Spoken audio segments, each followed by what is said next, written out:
Hey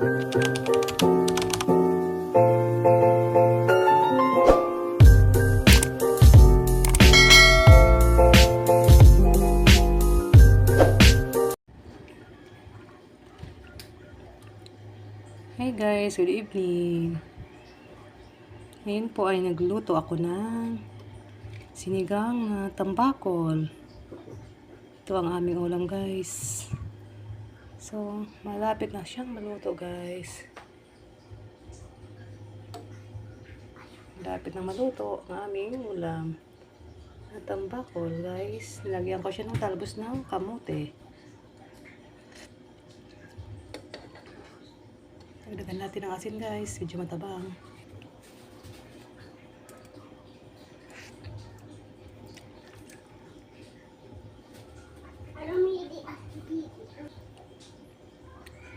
So ayan guys, luto na po ang ating sinigang na tambakol.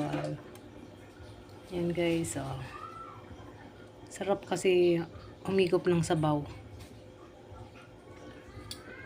Ayan guys, luto na po guys. Thank you for watching. Bye bye.